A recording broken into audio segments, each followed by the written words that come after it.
All right, let me bring up Joe Russell, who owns Hilltop Gun Shop. Are you around, Joe?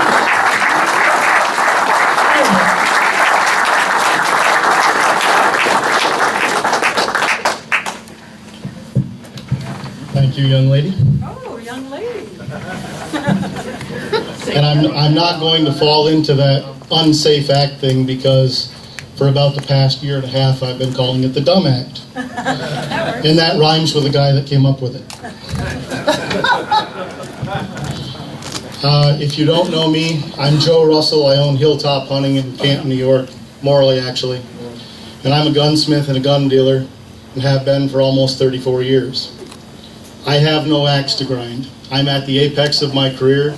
I have nothing to gain by being here or not being here. But I have a few things to say. I was raised in kind of a hard school growing up. My dad was one of those people that I looked at him once and I said, "How come you never tell me I'd do a good job?"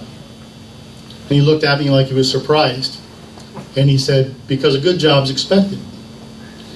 And my dad had another rule. You can't smash anything unless you're doing something. So we had a license to fail. If we were doing something and cutting wood or whatever and something went bad, well, his motto was that you couldn't break anything unless you were doing something in the first place and you never heard about it. And so I value hard work and a work ethic. I deal with a lot of good people in my store, almost all the law enforcement agents and all the working people in the county. What's going on for the last year is kind of sickened me, actually, because it goes against the work ethic for the common people. It's a proven fact that you don't need a firearm, like someone else pointed out. Fertilizer, fuel oil, a knife, a club, those will all work just fine. And if you have a twisted frame of mind, then you're unstoppable, which is why kamikaze planes by the Japanese were so feared, because they had nothing to lose. But getting back to the part that really makes sense is the economics of this. If you are governor of people, you're responsible for them safety-wise, financially, and to produce a working environment. There are almost 2,000 federal firearms license holders in this state. There are now, by my count, about 281 guns that we can no longer sell. So if every dealer is down $10,000 per quarter, you're looking at roughly $115 million at the end of the year. And Albany is not getting 5% of that, and the county is not getting 3%. So they're cutting their own throat. And I'd like to point out what we've lost in the last 12 years. We had satellite offices here from Mossburg, Savage, and Marlin. They moved to the Carolinas. They were sick of it. We had Ithaca. They're now in Ohio. Carr Arms moved to Pennsylvania. Henry Repeating Arms moved into New Jersey. Remington Arms, people that make decisions based on their job, and they're smart people, because if they don't provide a positive fiscal balance, they get fired. They chose to spend $82 million in a state that Cuomo considers backwards. And my guess is that after they have their 200-year anniversary in another couple of years, they will leave as well. They have no reason to stay. Then the last pig at the trough will be Kimber in Yonkers, New York.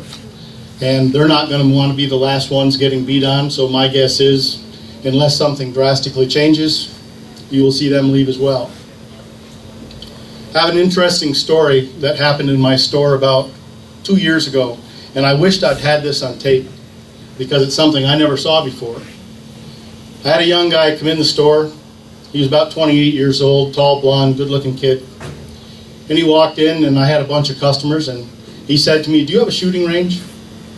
And I said, "Well, no, not for the public. Liability-wise, we can't do that." I said, "We shoot here ourselves a lot. I'm a gunsmith, but not for the public." And he looked kind of disappointed, but he didn't say anything, and he went down the shop. Well, I felt obligated to help him. So I said, "Why? Do you need to sight in your rifle?" And he looked at me and he said, "It's been my lifelong dream to shoot a gun."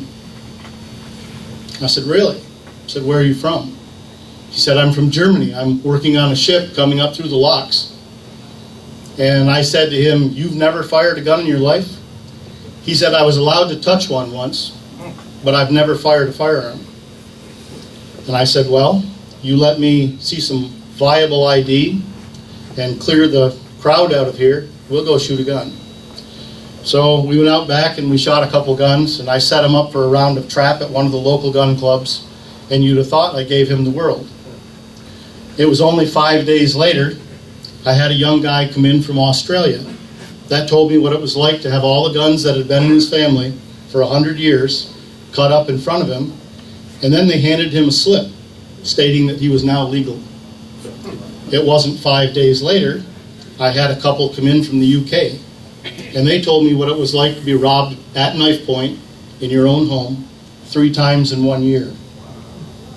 So I just wish that some politicians could see things like that. It makes me laugh when I hear the term assault rifle, because it's a term I really hate. There's no such thing.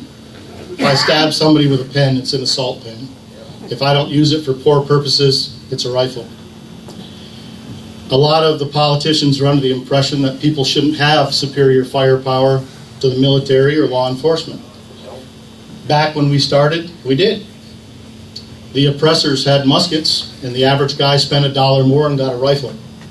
So the patriots had superior firepower even back then.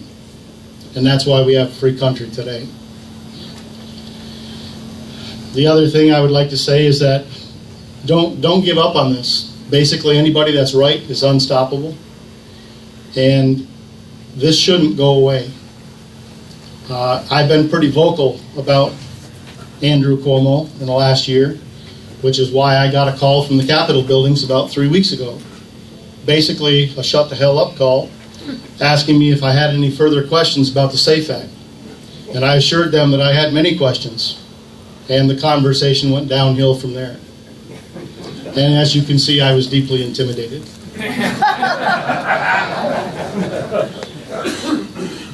The other thing that I would like to say is that watch all people, including the media. I find it kind of disgusting that there was no report on the people that registered their guns, the numbers, or who, but yet the media was very willing to provide the names of every handgun holder in New York State. I find that very incongruous. I also find it incongruous that it was poorly reported on the amount of people that were in Albany and on both of the demonstrations to repeal the Dumb Act. They said that we had roughly 3,000 to 4,000 or 5,000 people there the first time, and I'm a pilot. I'm pretty good at looking at aerial photos, and I have been assured by several people that there were between 13,000 and 17,000 people there. Also, the last demonstration in Albany, the media, even locally, said that it was sparsely attended. I had people count 100 buses on the way out, 50 people per bus, so you do the math. And you know, you have to be realistic and not licking crumbs off the state funding plate. One thing I would like to say is that all the money that's been spent by you folks and everybody in the state to get this act gone with would have been money nicely put to a failing school system. And just off the beat a little bit, talking about Common Core, I looked at a question the other day. It's a little off the gun beat, but again, it's something that shouldn't have been done. There was a question that said, what is a template? And the choices were, it's a pattern, it's an aid, it's a form, and it's a production tool. Well, all 4 answers are absolutely correct. You're supposed to pick the one that's most correct. And I think you're asking a lot of a third grader. Also, you probably noticed that since I've been up here, I haven't referred to Andrew Cuomo as governor or Mr. That's intentional. I will give him a term of respect when he earns it. Thank you.